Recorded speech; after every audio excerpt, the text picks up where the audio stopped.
आज उसी प्रकार से समझ में आ रहे। आज जैसे कंस राजा के यहाँ बढ़ने लगे तो मुश्तिक चारों खड़े हो गए, हमसे युद्ध करो। कन्हैया ने कहा हम तो छोटे छोटे बालक हैं। उन्होंने कहा तुम छोटे बालक नहीं, देखने में लगते हो। आज संग मुश्तिक चारों सभी के साथ युद्ध हुआ, सबको समाप्त कर दिया। अब भगवान ने एक खेल खेला। क्या खेला? क्योंकि जो कंस मामा था कहाँ बैठा था? 25 हाथ ऊपर बैठा था। और क्या किया करता था?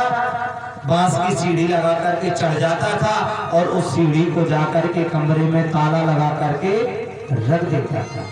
भगवान ने कहा कि हम ठेका खेल खेलेंगे, वो कितनी ऊपर छलांग लगा सकता है। मनसुखा दादा ने कहा लादा हम 15 मीटर लगा सकते हैं। मधुमंगल ने कहा हम 20 मीटर लगा सकते हैं। कन्हैया तुम? दाऊ दादा ने कहा हम 22 मीटर तक लगा सकते हैं। कन्हैया ने कहा फिर ठीक है, लगा के दिखाओ।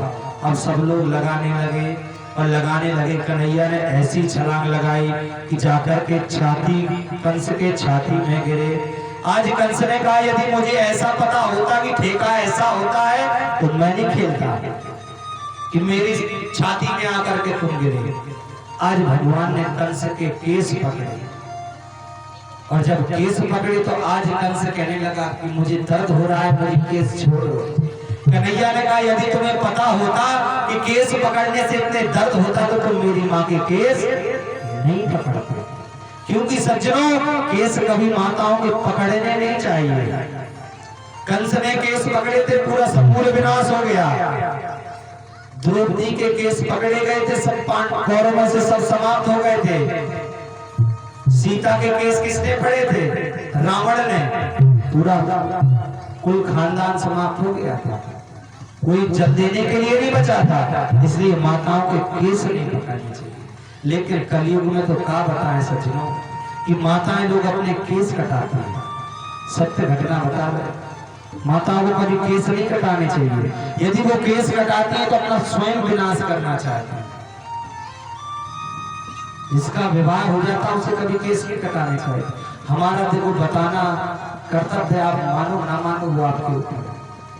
क्योंकि देखो पहले भी समझा दिया था, कथा वही है भागवत की, जो तुम्हारे जीवन में उतर जाए तुम्हारा भी सार्थक हो जाएगा, हमारा कथा सुनाना भी सार्थक हो जाएगा। आज पकड़ा कंस को, कंस कहता है छोड़ दो, भगवान ने नहीं छोड़ा, उठाया वहीं से नीचे पटका और पूरा ब्रह्मांड का भार लेकर के उनके ऊपर गिर गए और प्राण पखूड़े समाप्त हो गए। बोलो कंस मर्दन भगवान की। अस्थि प्राप्ति रोते रोते आगे, तुमने मेरे पति को मार दिया। उन्होंने कहा मामी ये तो जो शरीर है ना ये समाप्त हुआ, आत्मा तो अजर अमर है। इसके बाद नंद बाबा से कहा बाबा अब हम तुम्हारे साथ नहीं जाएंगे, अब हम अपने असली माता पिता के पास रहेंगे। सज्जनों, आज नंद बाबा को पता चला कि हम इनके माता पिता नहीं हैं। उनका लाला या बता मेरी 125 वर्ष की आयु है। कितनी? 125 वर्ष की। तो मुझे बुढ़ापे में छोड़ के जा रहे हो। और तेरी मैया ने तो कहा था कि बाबा तुम मत आइयो, अब मैं क्या करूं? उन्होंने कहा बाबा तुम चलेगा। इसके बाद भगवान संदीपन मुरली ऋषि के यहाँ पर शिक्षा दीक्षा ग्रहण करके आए। इसके बाद अपने राज्य में आ गए और आज देवकी मैया से कहा माँ मुझे भूख लगी। क्या लगी? भूख। इतना सुना तो देवकी मैया प्रसन्न हो गई, रसोई में गई, 56 भोग लगा करके ले आई और एक कटोरी में माखन मिश्री रख लिया और भगवान के जैसे सामने रखा। और भगवान ने माखन मिश्री को देखा तो भगवान के नेत्रों से आंसू निकले और रोक करके भगवान चले गए, भोजन ग्रहण नहीं किया। उसी समय उद्धव आ गए। उद्धव ने कहा क्या होगा मैया, आप क्यों रो रही हैं? मैया ने कहा तुम तो कन्हैया से पूछ कि वो क्यों रो रहा है। आज उद्धव गए, उद्धव ये बताओ तो कन्हैया क्यों रो रहे हो? आज कन्हैया ने कहा कि माँ से कह देना कि मेरे भोजन में सब कुछ दो दे, लेकिन कभी माखन मिश्री ना दे। क्योंकि जब मैं वृंदावन छोड़ के आए रहो तो तो मैया ने कहा था तू मुझको छोड़ करके जा रहा है। तब मैया मैंने कहा था कि यदि मैं मैया को छोड़ करके जा रहा हूँ, आज से जो मेरा प्रिय भोजन है आज वो भी मैं छोड़ करके जा रहा हूँ। समझाए। इसके बाद उद्धव वृंदावन आए हैं। समय आएगा तो हम आपको ये भी कथा श्रवण कराएंगे। और उद्धव वृंदावन से आज फिर आ गए हैं। आज अस्थि प्राप्ति रोती रोती अपने पिता के पास गई, जरासंध के पास। और जरासंध ने जैसे अपनी पुत्रियों को सफेद वस्त्रों में देखा, कहा तुम्हारे पतियों को किसने मारा? उसने कहा वो काला काला था, कृष्ण, उसने मार दिया। आज सज्जनों, जरासंध कृष्ण को मारने के लिए 23 छोटी सेना लेकर के जाता है और 17 बार प्रहार किया है और सब बार हार के आया। काल नेमी राक्षस गया है, उसको भगाते भगाते धौलपुर ले गए, वहां पर वो जल करके समाप्त हो गया। आज 18वीं बार जरासंध ब्राह्मणों को नए नए वस्त्र दिए और जाप करने के लिए बैठा दिया। कहा ब्राह्मणों जाप करो। तो ब्राह्मण देवता ने कहा ठीक है हम जाप करेंगे। तो जरासंध ने कहा यदि मैं इस बार हार गया तो मैं तुम्हारे सर कलम करवा दूंगा। ब्राह्मणों से कहा अब ये बताओ, जलवीय ब्राह्मण, नहाने का भी होता है ब्राह्मण, अब उसे धमकी दे दी कि तुम्हें मार देंगे यदि हार जाएंगे। अब उनको तो करना चाहिए जब, तो वो क्या कहते, भगवान हार जाओ, भगवान हार जाओ, भगवान हार जाओ। दाऊ दादा से कहा सभी माताएं बैठ जाएं, लड्डू लेकर के जरूर जाना। आज हमारी श्याम की शादी है और यदि श्याम की शादी में नहीं रहे तो फिर भैया कथा सीताराम है। बस 10-20 मिनट में शादी होने वाली, क्योंकि कन्यादान कल बताया था ना, लेना है। तो आज जैसे दाऊ दादा से कहा कि हम रण छोड़ करके जाएंगे, उनका मैं क्षत्रिय हूँ, मैं युद्ध करने जाऊंगा ही नहीं। कृष्ण ने कहा तुम मत जाओ। और आज जैसे पहुंचे और जैसे जरासंध को आते देखा, भगवान रण छोड़ करके भागने लगे, तभी इनका नाम रणछोड़ पड़ गया। बोलो रणछोड़ भगवान की। पर्वत में चढ़ गए, जरासंध ने आग लगवा दी, भगवान समुद्र में कूदे और विश्वकर्मा को आदेश दिया कि तुम द्वारकापुरी का निर्माण कर दो। द्वारकापुरी का निर्माण हो गया। वहां पर भगवान पहुंच गए। सभी द्वारका जो मथुरा वाले थे उनको योग माया द्वारा द्वारका में स्थापित कर लिया और भगवान द्वारिका के राजा बन गए। बोलो द्वारिकाधीश भगवान की। अब जब द्वारिका के राजा बन गए, अब बलराम भैया का विवाह किसके साथ भयो? रेवती महारानी के साथ। ये अनंत देव के राजा थे, इन्होंने पूरी पृथ्वी पर भ्रमण कर लिया। इनके पुत्री के लिए जब कोई वर नहीं मिला तो उन्होंने सोचा चलता हूँ ब्रह्मा जी से पूछ करके आता हूँ। ब्रह्मा जी से पूछने के लाने गए तो उन्होंने कहा राजन जब तक तुम आए हो तब तक पृथ्वी समाप्त हो गई होगी और इस समय तुम्हारी पुत्री के लिए यदि कोई वर है तो वो बलराम जी है। ब्रह्मा के कहने पर बलराम जी के साथ में विवाह कर दिए हो। तो सज्जनों, ब्रह्मा जी कितने बड़े हो? बलदाऊ दादा कितने बड़े हैं? 4 फुट के, 4 हाथ के। और जो रेवती महारानी है वो 22 हाथ की थी, क्योंकि ये सतयुग की थी। अब बलराम भैया रानी को लेकर तो आ गए रेवती को। अब कन्हैया ने देखा तो कन्हैया कहते बड़ी बहू बड़े भाग, लंबी बहू लंबे भाग। अब दाऊ दादा ने कहा ये छोटो तो है, शरारत ना करो। और ये बड़ी समाज में यही कहेगा ना, कुछ करना पड़ेगा। फिर क्या किया, ये अपने मूसल को लिया और हल को लिया और रेवती महारानी को ठोकना प्रारंभ कर दिया। इतना ठोका जब तक कंधे के बगल से नहीं कर। आज भी आप रोहिणी मैया, रेवती मैया का मंदिर देखेंगे ना तो बलराम जी के बगल से नहीं बैठती, दूर किनारे में बैठती हैं। सोचती हैं ऐसे पति से क्या मतलब कि आप एक ठोकना प्रारंभ करते। बोलो राधे राधे। रेवती मैया दूर जाकर बैठती हैं। लेकिन सज्जनों, बलराम भैया को तो विवाह हो, लेकिन हमारे कृष्ण को कोई दिखैया भी ना रहे। क्यों? क्योंकि इनका शुरू से रिकॉर्ड गंदा था। माखन चोर इनको कहें, चीर चोर इनको कहें। क्या हमारे भगवान चोर है? चोर है हमारे भगवान? नहीं है। बोलो माखन चोर भगवान की। अब बताओ, जयकारा भी बोल रहे कहे भगवान चोर है? चोर नहीं है, है चोर? बोले माखन चोर भगवान की जय। जयकारा भी बोले, वहां कह रहे कि चोर नहीं है। आज इनका रिकॉर्ड गंदा था तो इनका कोई दिखुआ ना रहे। नारद जी को बुलायो, भैया हम आओ भी आओ का कोई को। उनका महाराज आपकी भी व्यवस्था करते हैं। आज कुंदन पर पहुंचे और वहां पर भीष्मक राजा के पास, इनके जो कुंदनपुर के राजा थे इनका नाम था भीष्मा। इनके 5 पुत्र थे, रुक्मी, रुक्मबाहु, रुक्ममाली, रुक्मकेश और रुक्मरथ। 5 पुत्र, इनकी कोई बेटी नहीं थी। तो ये दुखी रहा करते थे। एक दिन स्नान करने के लिए गए और जैसे जल देने लगे तो इन्हें एक कमल के पुष्प पर एक पुत्री को देखा, उसे लेकर के आ गए। ब्रह्मा जी नारद जी को बुलाया, मेरी पुत्री का नामकरण करो। तब नारद जी ने कहा, महाराज पहले बार इनका जन्म पृथ्वी से हुआ था, दूसरे बार इनका समुद्र से हुआ और तीसरे बार इनका कमल से हुआ। इसलिए इनका ये लक्ष्मी है और लक्ष्मी का पति नारायण ही हो सकता और कोई नहीं हो सकता। इस समय जो नारायण है वो द्वारिकाधीश जी महाराज हैं। आज इतना रुक्मणी को पता चला तो उन्होंने मन ही मन में वर्ण कर लिया, जन्म से ही द्वारिकाधीश को वर्ण कर लिया। एक दिन रुक्मी जो था उसका बड़ा भाई रुक्मणी का, शिशुपाल ने कह दिया था रुक्मी से कि यदि तुम अपनी बहन का विवाह मेरे साथ करा दोगे तो मैं मंत्री पद की जो गद्दी है ना जीवन पर्यंत तुम्हें दिए रहूंगा। मंत्री पद की गद्दी जीवन पर्यंत दिए रहूंगा। आज रुक्मी आया अपने पिता से कहा, पिताजी जो आप परसों स्वयंवर कर रहे हैं ना उसमें अपनी पुत्री से कह देना कि सिर्फ स्वयंवर का नाटक होगा और जो जयमाला हो वो जाकर के शिशुपाल को ही पहनाए और किसी को ना पहनाए। जब इतना रुक्मणी को पता चला तो आज रात्रि भर हो ही जा रहे हैं।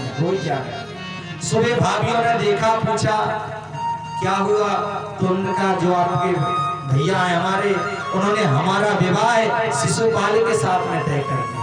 लेकिन भाभी हमने शुरू से द्वारिकाधीश को चाहा है, मुझे करोड़ों बार क्यों ना कुंवारी रहने पड़े लेकिन मैं शिशुपाल के साथ विवाह नहीं करूंगी, मैं तो द्वारकाधीश के साथ करूंगी। तो उन्होंने कहा ऐसा करो बहन, तुम एक पत्र लिखकर के ब्राह्मण के द्वारा भेज दो। तब यहाँ पर आज पत्र लिखती है रुक्मणी महारानी। श्रुत्वा गुणान् भुवन सुंदर शृण्वतान्ते निर्विश्य कर्ण विविरे हरतापम रूपं त्रसां धृतिमतामखिलाखिलाभं त्वय्यच्युतातमं चित्तं पत्रकं मे। पत्र लिख दिया और ब्राह्मण देवता गए द्वारिकाधीश के पास और कहते हैं महाराज कुंदनपुर से आपका पत्र आया है। तो उन्होंने कहा आप ही सुना दो। उन्होंने कहा हम नहीं सुनाएंगे, आपका पत्र है महाराज आप पढ़ो। तो भगवान ने कहा ब्राह्मण देवता तुम सुनाओ, हम सुनेंगे। आज सुनाते हैं। श्रुत्वा गुणान् भुवन सुंदर, हे भुवन सुंदर, नारद जी ने मुझे बताया था तुम बहुत सुंदर हो, लेकिन आप ही भर सुंदर नहीं हो, हम भी सुंदर हैं। ये आप सोचो कि हम ही भर सुंदर है तो हम भी तुमसे कम सुंदर नहीं है। जिस प्रकार के शेर के सामने से श्रीकाल शेर का ग्रास लेकर के चला जाता है, उसी प्रकार से आप शेरों के पास से मुझे यहाँ से लेकर के चले जाना। यदि आप नहीं आए द्वारिकाधीश तो मैं अपने प्राण समाप्त कर दूंगा।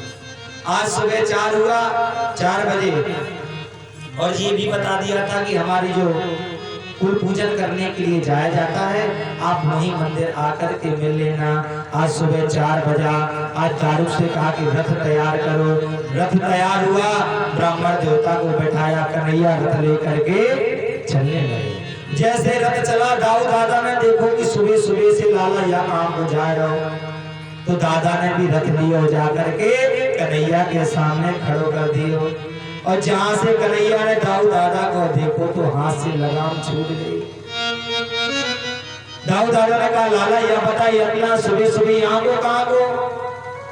अब कन्हैया कहते हैं दाऊ यही, दादा यही। अरे लाला यही यही क्या कर रहा है, बता ना तू सुबह सुबह जा कहाँ रहा है। अब ये बताओ, दाऊ दादा तो बड़े भाई थे ना, तो कन्हैया ये थोड़ी ना बता दे कि मैं अपना ब्याह करके जा रहा हूँ। अब कन्हैया कहते हैं दादा यहीं यहीं। तो कन्हैया ने कहा ब्राह्मण देवता आप ऐसा करो कि आप बता दो। तो ब्राह्मण देवता ने कहा हमारा काम था पत्र देना, हमने दे दिया है, तुम जानो तुम्हारे भाई जाने। अब बलराम दादा कह रहे भैया बता दो 4 बजा है, इतने सुबह सुबह से तुम कहाँ को रथ लेके चल दियो। अब कन्हैया का कहें, वो तो यही कह रहे दादा यहीं जा रहे यहीं जा रहे। ब्राह्मण देवता को दया है, ब्राह्मण देवता ने कहा बलदाऊ कुंदनपुर में स्वयंवर रखा है और वहां पर द्वारकाधीश जा रहे हैं। दाऊ दादा ने कहा अच्छो लाला तू ब्याह कर भी जा रहा हो, मुझे पता तो ना तो कि तू देख बड़ा हो गया हो। अच्छा कोई बात ना है, तू चल और मैं बारात लेकर के आता हूँ। सचो में ये बताओ कि जब दूल्हा टीका के लिए जाता है तो कहाँ पर रहता है? जब टीका में जाता है तो किस जगह वो चलता है? कहाँ पे चलता है? कहाँ पे चलता है बताओ? इतनी भी भोली भाली मत बन जाओगे, कुछ बताओ। सबसे पहले तो डीजे चलते हैं ना, उसके पीछे फिर मेढक उचकते हैं, आज मेरी फलाने की शादी है। इसके बाद कुछ वृद्ध चलते हैं, इसके बाद दूल्हा चलते हैं। आज सज्जनों उसी प्रकार से आज सबसे पहले तो संत महात्मा चल रहे, आगे बैठ चल रहे और उसके पीछे सखियां चल रही, उसके पीछे रुक्मणी महारानी और उसके पीछे भगवान ने अपना रथ लगा दिया पीछे पीछे। और रुक्मणी मैया गई और आज पूजन करते हैं। जय जय जय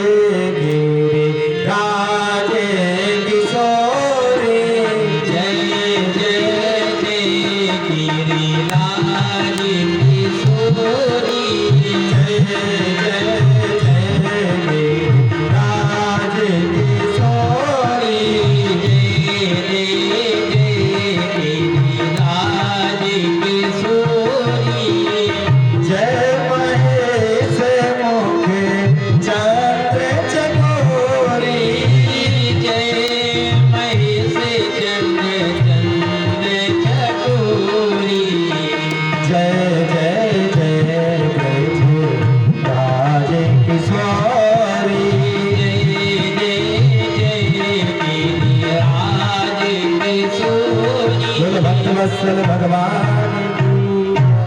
आज जैसे गौरी मैया का पूजन किया और आज मैया परिक्रमा लगा रही और मैया ने परिक्रमा लगा रही और चारों तरफ देख रही कहीं द्वारकाधीश तो ना रहे।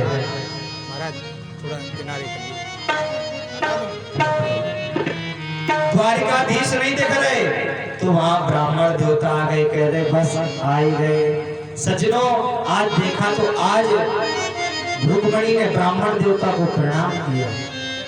रुक्मणी ने, क्योंकि सज्जनों लक्ष्मी किसके पास रहती है? ब्राह्मणों के चरणों में रहती है।